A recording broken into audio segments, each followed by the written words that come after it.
So hello friends, आज हम देखेंगे CCNP एंड कोर का पहला सेक्शन और आर्किटेक्चर जो है। ठीक है, आर्किटेक्चर के अंदर हम देखेंगे नेटवर्क डिज़ाइन, और नेटवर्क डिज़ाइन के बारे में हम पढ़ेंगे और उसके कंपोनेंट्स कौन कौन से CCNP एंटरप्राइज एंड कोर के अंदर है वो हम देखेंगे। तो चलते हैं आगे और देखते हैं। सबसे पहले हम बात करेंगे टायर टू नेटवर्क डिज़ाइन। ठीक है, अगर हम कैंपस नेटवर्क की बात करें तो वहाँ पर कुछ नेटवर्क डिज़ाइन क्या होता है। ठीक है, तो हम ये देखेंगे कि वो network tier two network design किसको बोलते हैं बेसिकली। ठीक है, उसके बाद हम देखेंगे टायर थ्री नेटवर्क डिज़ाइन किसको बोलते हैं और टायर थ्री नेटवर्क डिज़ाइन कैसे होता है किसी ऑर्गेनाइजेशन के अंदर, किसी कैंपस के अंदर।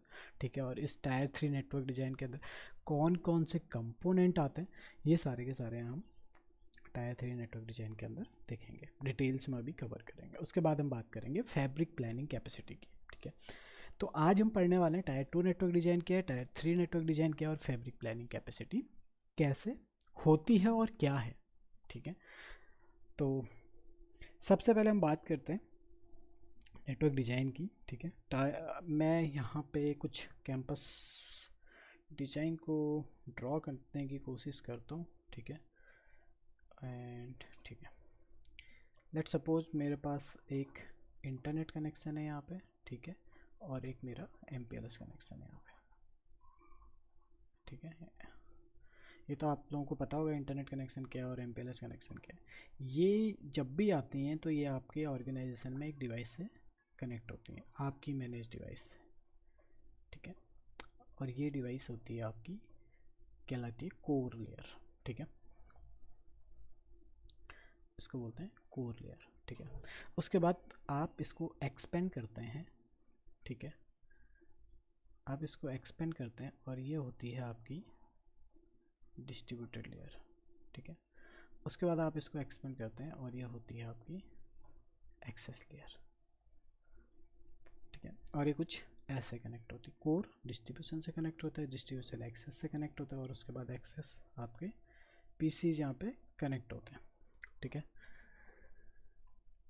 उसके बाद ये जो आर्किटेक्चर होता है ये होता है आपका थ्री लेयर आर्किटेक्चर। ठीक है, ये जो आर्किटेक्चर होता है इसको बोलते हैं टायर थ्री आर्किटेक्चर। इसमें अगर आप देखोगे तो एक आपकी कोर लेयर है, दूसरी आपकी डिस्ट्रीब्यूटेड लेयर है, तीसरी आपकी एक्सेस लेयर है। ठीक है, अब हम बात करते हैं, अब ये आपकी एक बिल्डिंग थी। ठीक है, या आप इसको अपना हेडक्वार्टर भी बोल सकते हैं। ठीक है, यह आपके ऑफिस का हेडक्वार्टर था। अब आपने इसी रीजन में एक, ठीक है, अब आपने इसी रीजन में एक आप दूसरा ऑफिस लिया जो कि मीडियम साइज का है, ना कि कोई बड़ा। तो आपने वहाँ पे क्या किया कि एक डिस्ट्रीब्यूटेड, एक आपने ISP से कनेक्शन लिया यहाँ से, और इसको आपने यहाँ पे कनेक्ट कर लिया, और वहाँ पे आपने एक डिस्ट्रीब्यूटर स्विच लगा दिया। डिस्ट्रीब्यूटर स्विच के बाद आपने यहाँ पे एक्सेस स्विच लगा दिए, जो भी आपकी रिक्वायरमेंट्स थी।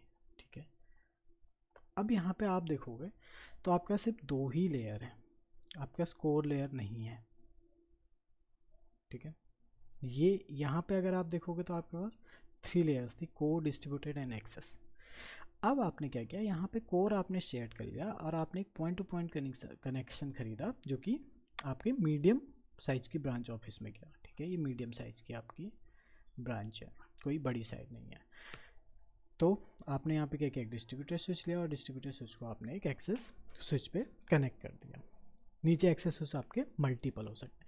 अभी मैं यहाँ पे सिर्फ हाई अवेलेबिलिटी की बात नहीं कर रहा, रिडंडेंसी की बात नहीं कर रहा। ठीक है, वो हम HA सेक्शंस में कवर करेंगे, बट यहाँ पे मेरा जो अभी बताने का उद्देश्य है वो ये है कि आप टायर थ्री नेटवर्क डिज़ाइन क्या होता है और टायर टू नेटवर्क डिज़ाइन क्या होता है, आप इसको अंडरस्टैंड कर पाओ। ठीक है, अब आपने क्या किया कि आपने एक उसी लोकेशन में आपने एक और साइट, आपके पास एक और रिकमेंडेशंस आई और आपने एक और साइट को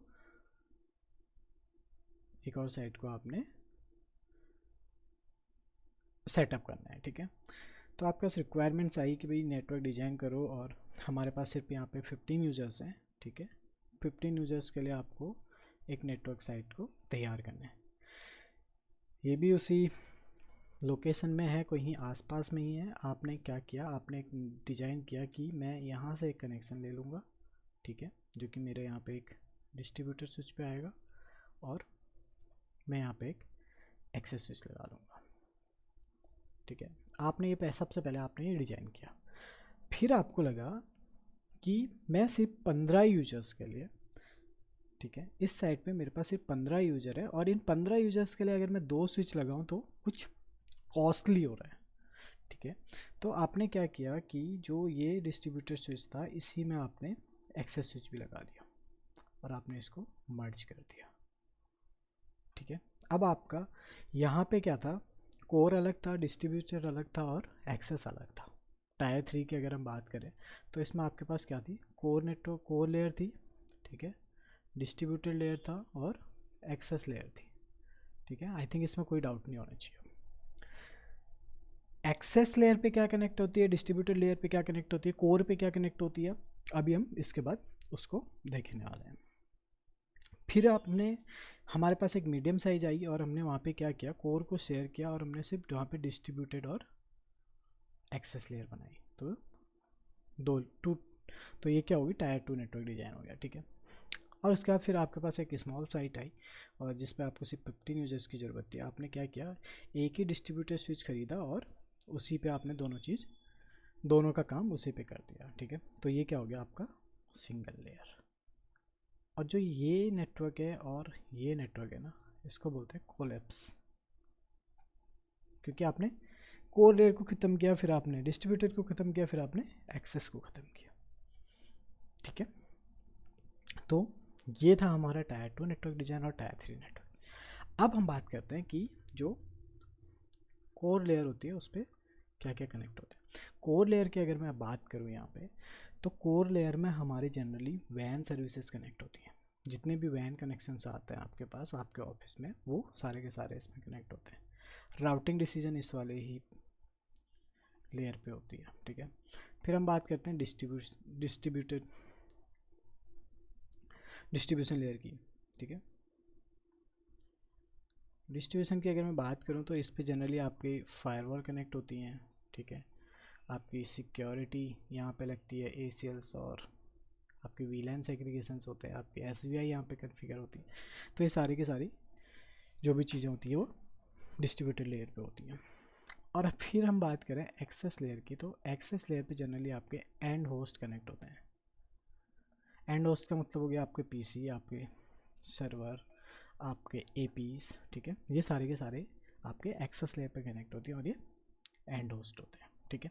ये था हमारा tyre 2 network design, tyre 3 network design, tyre 1 collapse network क्या होता है, कोर लेयर्स क्या होती है, डिस्ट्रीब्यूशन लेयर कहाँ पे होती है और एक्सेस लेयर्स कहाँ पे होती है, ठीक है। तो अब हम इसके बाद देखते हैं कि फैब्रिक प्लानिंग कैपेसिटी क्या होती है। अब हम बात करते हैं एक्सेस लेयर पे अगर हम जाते हैं, फॉर एग्जांपल, ठीक है, ये मेरा एक स्विच है, ठीक है। यहाँ पे आपके मल्टीपल यूजर्स कनेक्ट है, ठीक है। अब आपने क्या किया कि जो इसका बैक प्लेन है ना, बैक प्लेन की कैपेसिटी है कि भाई इस स्विच से इसका जो टोटल बैंडविड्थ थ्रूपुट जो भी होगा, इसका जो भी आउट होगा, वो सपोज आपका है 10 GB, 10 गिग का ही ये गीगाबाइट का ही ये ट्रैफिक को वापस, सॉरी, इस स्विच से बाहर जा सकता है। जो इसका बैक प्लेन है वो इतना ही है। अगर 10 गिग से ज़्यादा ट्रैफिक आएगा तो उस पर क्या हो जाएगा, ओवरफ्लो हो जाएगा, ठीक है। तो लेट्स सपोज आपका ये भी 100 है, ये भी 100 है, ये भी 100 है, ये भी 100 है, सारे के सारे पोर्ट जो है वो 100 के हैं, ठीक है। तो जनरली क्या होता है कि सारे के सारे पोर्ट्स 100% यूटिलाइज नहीं होते, किसी भी PC से 100% ट्रैफिक नहीं आ रहा होता। अगर इन केस आपके पास 100% ट्रैफिक आ गया तो आपका क्या होगा, बैक प्लेन फुल हो जाएगा, और उस केस में आपको ये इस डिवाइस को रिप्लेस करना ही पड़ेगा, वरना ये प्रॉब्लम दोबारा आ सकती है। अगर आपका बैक प्लेन फुल हो गया तो उसमें क्या होगा कि आपका 10 गिग से ऊपर का ट्रैफिक आपका जाएगा नहीं, और 10 गिग से ऊपर का ट्रैफिक नहीं जाएगा तो समहाउ कुछ ना कुछ ट्रैफिक ड्रॉप होगा, कहीं पे स्लोनेस आएगी और कहीं पे पैकेट लॉस आएंगे, ठीक है। ये था एक एग्जांपल। और एक दूसरा एग्जांपल अगर मैं आपको बात करूँ स्टैकिंग की, ठीक है, जनरली एक्सेस स्विच स्टैकिंग में कनेक्ट होते हैं। मैं यहाँ पे 4 स्विच का स्टैक बनाता हूँ, ठीक है। ये इससे कनेक्ट होता है, ये इससे कनेक्ट होता है, ये इससे कनेक्ट होता है और ये इससे कनेक्ट होता है। अब आपके यहाँ पे मल्टीपल यूजर्स हैं, ठीक है। अब इसका भी एक बैक प्लेन होता है पूरे स्टैक का, ठीक है।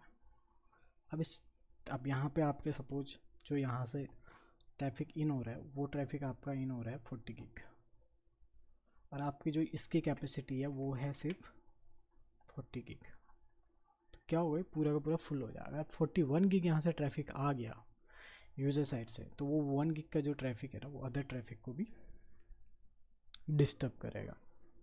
तो इसकी भी एक प्लानिंग होती है, इसलिए इसको फैब्रिक बैंडविड्थ की प्लानिंग करके ही डिवाइसेस को लगाया जाता है। अगर हम बैंडविड्थ की बात करें तो बैंडविड्थ की भी एक प्लानिंग होती है कि वैन में लेट सपोज मेरे पास 50 MB बैंडविड्थ की ज़रूरत है, मैंने यहाँ पे 40 Mbps ले रखा है किसी साइड पे, तो क्या होगा कि वहाँ पे जो वैन कनेक्शन है वो ऑब्वियसली ओवर यूटिलाइज हो जाएंगे। अगर ओवर यूटिलाइज होगा तो अगर आपने वहाँ पे कोई कॉस्ट की कॉन्फ़िगरेशन नहीं करी हुई है क्वालिटी ऑफ सर्विसेज की, आपने कोई ट्रैफिक मैच नहीं कर रखा है वहाँ पे, तो आपका ट्रैफिक ड्रॉप हो जाएगा, ठीक है। ड्रॉप तो बाकी भी होगा अगर 40 MB से ऊपर 10 Mbps, बट अगर आपने हाई प्रायोरिटी ट्रैफिक की कोई मैचिंग नहीं कर रखी है क्वालिटी ऑफ सर्विस के अंदर, या फिर आपने कोई ट्रैफिक वहाँ पे मैच करके उसको प्रायोरिटी सेट नहीं करी हुई है, तो क्या होगा, सारा का सारा ट्रैफिक डिस्टर्ब हो जाएगा, ठीक है। ये था फैब्रिक प्लानिंग कैपेसिटी जो कि इसके अंदर आती है, ठीक है। तो ये सारा का सारा नेटवर्क डिज़ाइन के अंदर आता है, और नेटवर्क डिज़ाइन के अंदर आपको ये सारी की सारी बातें ध्यान में रखनी होती हैं, ठीक है। तो नेटवर्क डिज़ाइन में इतना ही। उसके बाद हम बात करेंगे अगली वीडियो में हाई अवेलेबिलिटी की, ठीक है। So thank you so much guys, मिलते हैं अगली वीडियो में।